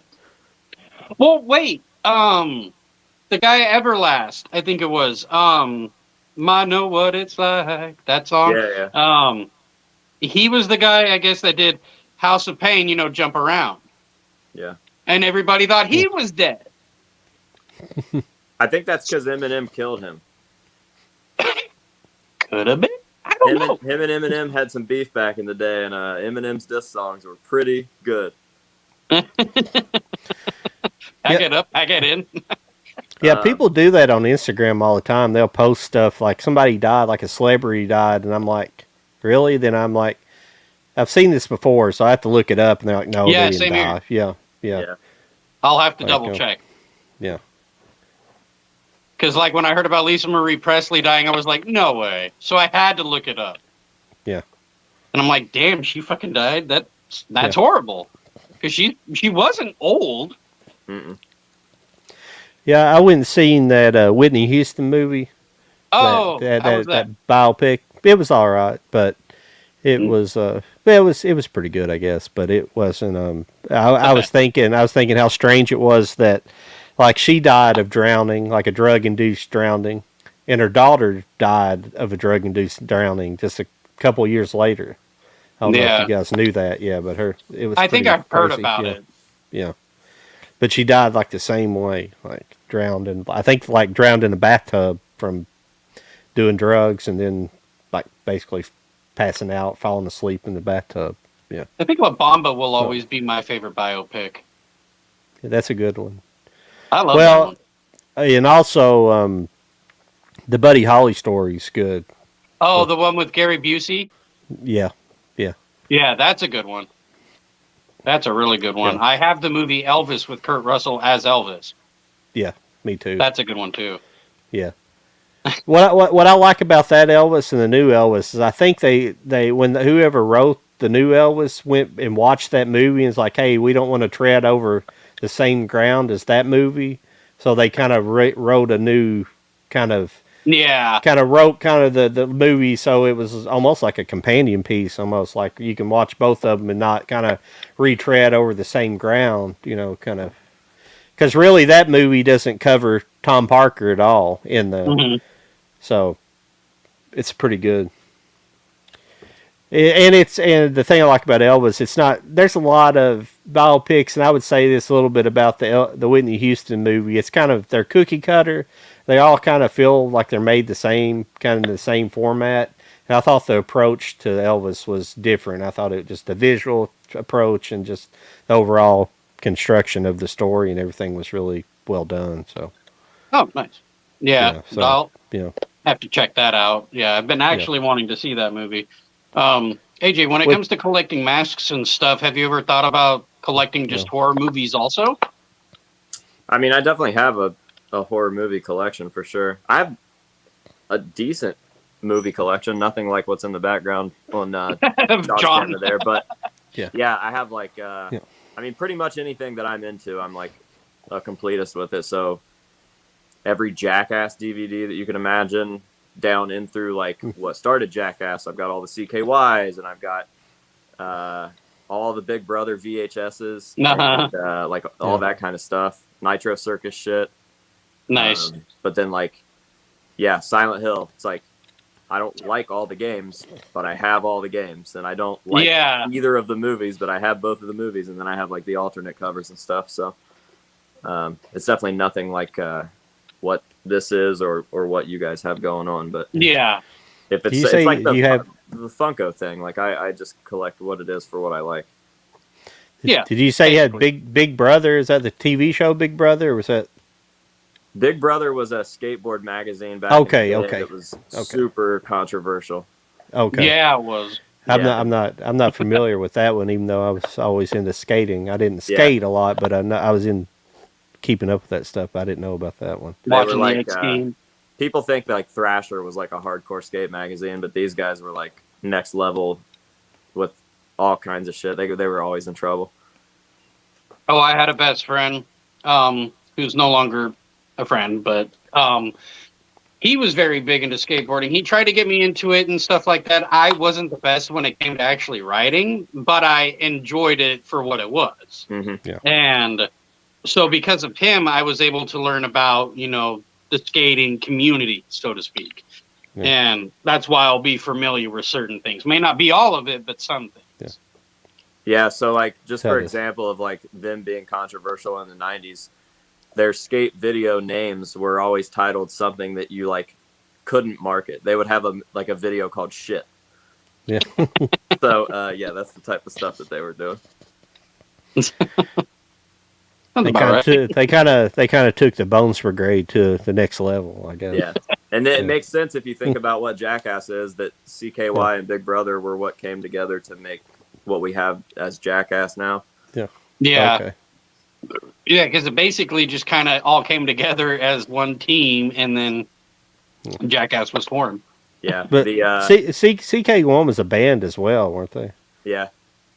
It was what's his Zug. name's brother brother was in it, wasn't he? The Bam, yeah. Bam, yeah, His brother Jess was the Yeah. drummer. Yeah. yeah, yeah.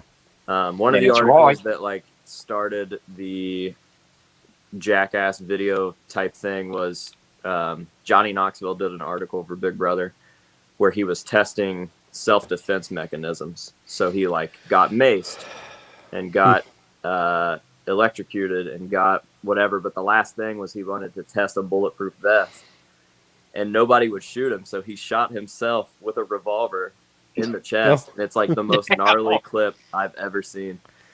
Wow. Yeah, I'd like to find some of that stuff because I've never really seen the CK1 stuff actually. Yeah, I always enjoyed it's Jackass, all on YouTube. but There's a ton of stuff on YouTube. yeah, There's actually a Big Brother documentary out right now. I think it might be on Paramount. Oh, okay. But I would definitely check it out. It's got all that footage in it. that's pretty cool. Nice. Are you a fan of the show Ridiculousness on MTV? Not really.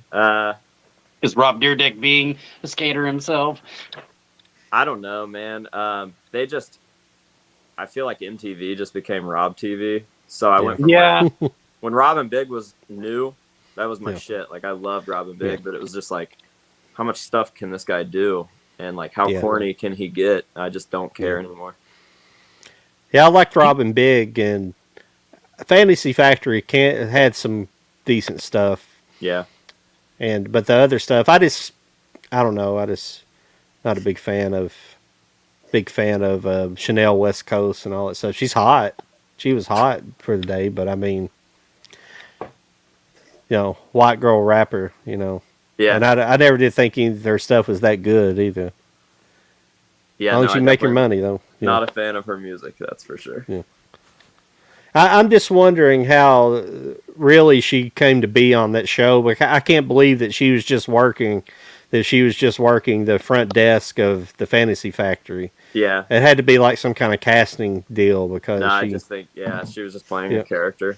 Yeah, it has to be because you don't have because like I don't know if it was in the first season because she does that bikini shoot in it, and like that's what because you really don't see much of her throughout the season or whatever. And then they do that bikini shoot, and you're like, oh my god, she's like pretty damn hot. And I'm like there's no way she's just somebody's secretary, Mm. And anyway, she was probably young at that point. Anyway, she was no way she was. Yeah, but she's hot, but she's also like trailer trash hot at the same time. I don't even know if I can find her attractive because of that fucking laugh. I've heard the laugh too many times. That's true. That is true. Well, I was waiting for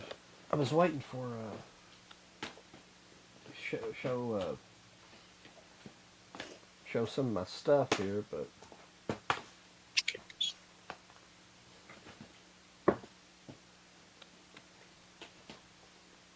this is a pretty cool. This isn't new. It's hard to see. Highlander? It's kind of reflecting. Yeah, kind of hard to see with the reflection, but I can tell what it is because of the sword. That's not anything new, but I picked it up when it came out, so it's pretty good looking. Did you pick it up, Charlie? I got the movie, but not the steelbook. Look. Now this is a crazy find that I found out about. It's actually a Kino Lorber set, but it's called OSS 117. Huh. It's a French James Bond like ripoff, but it's made by in France. Yeah. But it's about an American spy instead of a British spy in the OSS, obviously. And it's just like a James Bond type kind of comedy. It's pretty good stuff actually, but it's all subtitled. It's shot, it's obviously in French. John, have you tried the Whatnot app yet? Whatnot? No, I don't think so. It's where you can buy movies and magazines, Funkos, like you can collect your stuff off of Whatnot from other sellers. Oh yeah. And they sell lesser than you buy them on eBay kind of thing. Oh yeah, that's pretty cool. In fact, AJ, I think there are people who do some masks on there too. Oh, I'm sure. I don't know if you've ever checked it out, but I don't remember if I This- have either. I mean, it definitely sounds familiar, but yeah, it's called Whatnot. Now this is an interesting movie here called Failsafe. This is the Criterion. Huh, never heard of that one. Failsafe came out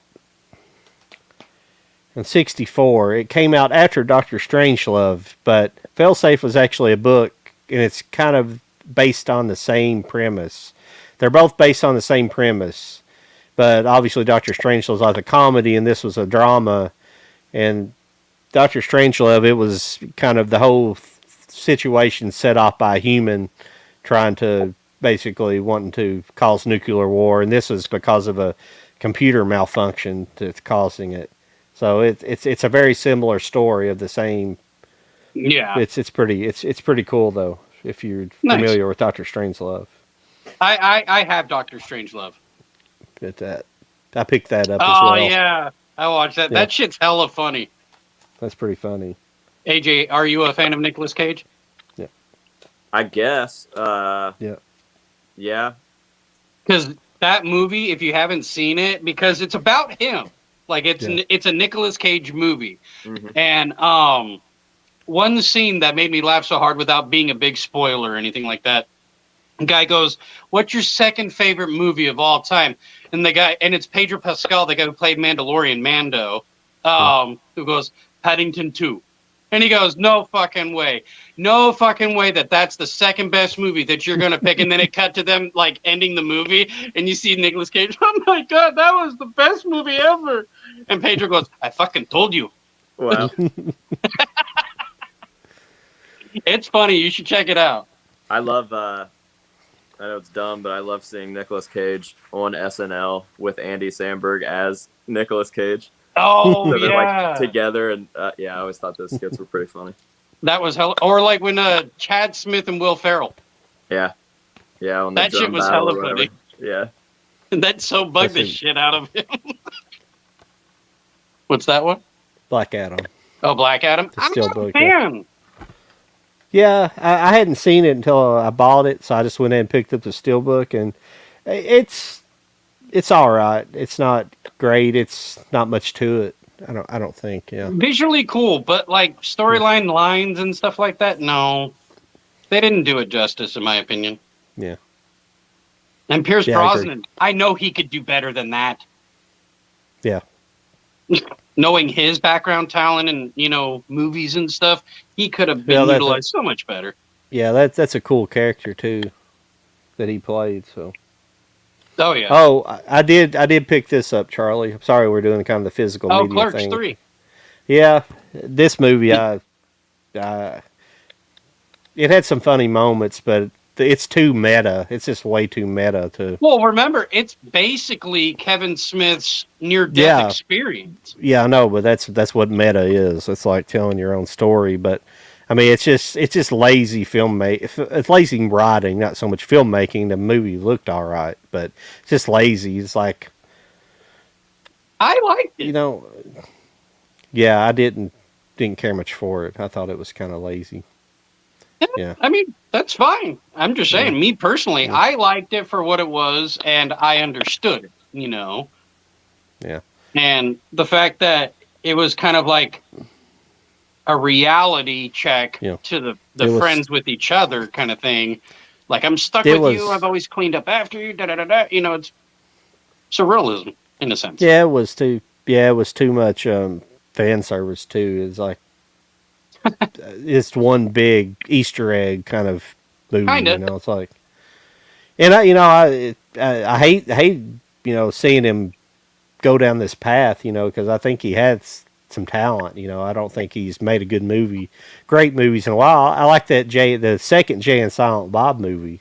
Oh, the reboot one? Yeah, the reboot, but it was all right. But he like the. I don't know if you noticed, but Jason Mewes' teeth so fucking white in that. Yeah. I'd say they're not real anymore. Yeah, they could be dental work. It could be dental work. AJ, did you see the Evil Dead Rise trailer? I did. And what'd you think? I don't know how I feel about it. I really, really liked the Evil Dead remake, but this one just seems odd to me. I don't know. There's Really? Who made Kind it? of it kind of got I me. because I haven't seen the trailer yet. Who made it? Did Sam Raimi make it, or is it I somebody don't think else? Sam Raimi has anything. I don't. Yeah, no. I think it's No. just Bruce Campbell who helped produce it. Yeah. Oh, well, that could be interesting. Bruce Campbell's pretty good, but I don't. Yeah. Hey, It you never depends. know. Yeah. Yeah. I mean, I'll watch it just because I did enjoy the remake so much, but trailer did not sell me. Did you get to watch Megan? No, I don't think I'm going to either. No, I think I I'm was good on curious how you were going to answer that. Yeah, I watched. I have like a couple movie reviewer dudes that I watch that I trust, and you can get the gist of it from that. As if you couldn't get the gist of it from the fucking commercials. Yeah. Yeah. Who do you watch for your movie reviews? I love Dr. Wolfula. Wolfula. Okay. I love Stitched Together Productions. Like this character's name is Andy, and he's essentially like a horror host, but he's a mental patient. So there's 3 versions of him. There's like normal Andy that reviews the whole movie, and then there's like childlike Andy that butts in with like innocence, and then there's like evil Andy who will like come in and shit on everything. Oh wow. Yeah, he's got a cool That's stick. interesting. Yeah. Cool. There's a guy that I watch. His name is Chris, but he calls his channel 3C Films. Yeah. And he gives reviews, but he also does movie news. Anything that's coming or being talked about, whatever it may be, he's there to basically tell you what's up and coming. Yeah, I've definitely heard that channel name before. Yeah, no, he's a fun watch because. Does he sit at a desk with like toys and shit on it? Yeah. Yes, and he's a collector himself. Mm-hmm. Yeah, I've noticed. Big time collector. Oh, look who it is. I'm in the car. Yeah, like the last, 5 minutes? I figured I'd hop on and catch a little bit of you guys. Hey, what's going on? We were just hey, it is down. what it is. Yeah. I figured. I was like, oh, shit, they're going to be wrapping up any second now. Yeah. Maybe it's a good time for the draw then. You can be here for the drawing.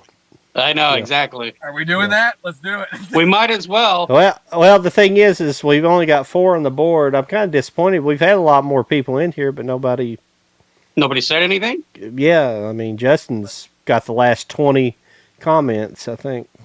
Damn. Yeah. So we got 4 people, but how do we want to do this? Because we got a winner. All 4 of them win, but do we just want to spin? Do we just want to do one for tonight then? We can. I don't even know what we're giving away. Did y'all discuss that? Yeah. He did pick 4. Did he? If I have to pick one, I know what one I want to pick. Well, okay. We'll just do one.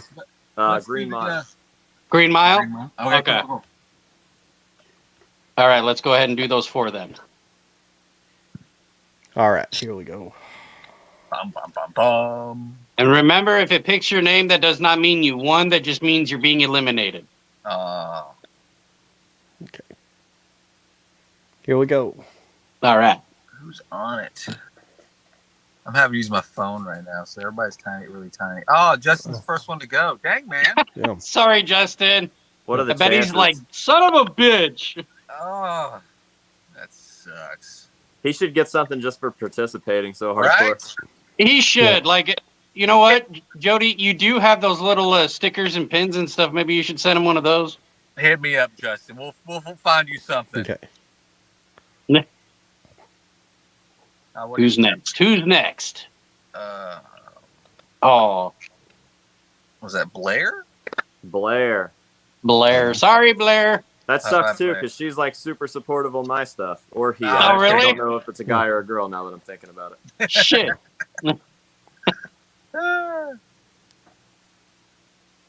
So who's going to win? Looks like Chad's out. So what was the other one? Angel something, right? The big Angel winner? Enriquez. Angel Enriquez. Hey! He was a winner previously. I still owe you the other one. You get 2 coming. Of the Green Mile 4K. Nice. Angel. Do you have his information?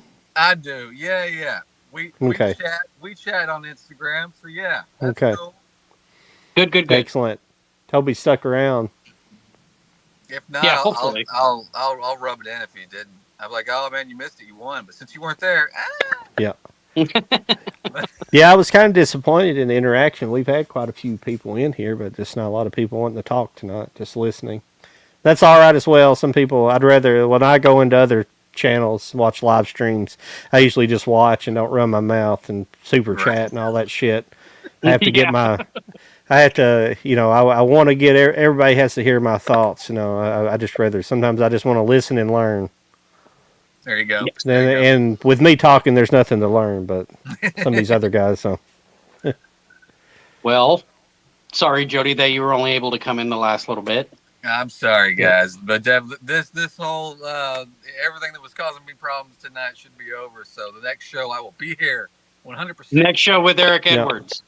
Yeah. Awesome. Yes, That our should be fun. first actual actor. Yeah. Right. That's gonna be cool. Yes, so that's going to Excellent. be exciting. But AJ, thank you for joining us, man. Thanks Yeah, for having thank you. me again. I appreciate Yeah, it. buddy. It's Yeah. fun as usual. Yeah. Oh yeah, definitely. Absolutely. And Anytime you hit me up, I'll say yes. awesome. Awesome. Good to know. Awesome. Good Yep. to know. And everybody, have a good night. You can follow us Yep. on all of our platforms. I'm Charlie Cinematic Universe. You got Stills raising 4Ks, and then you've got John with Low IQ Media and Yep. the House of Masks Yes. with AJ Hey, Good. Jake. All right, everybody, Thank have you a good night. guys. Night, Thank you. guys. Take care.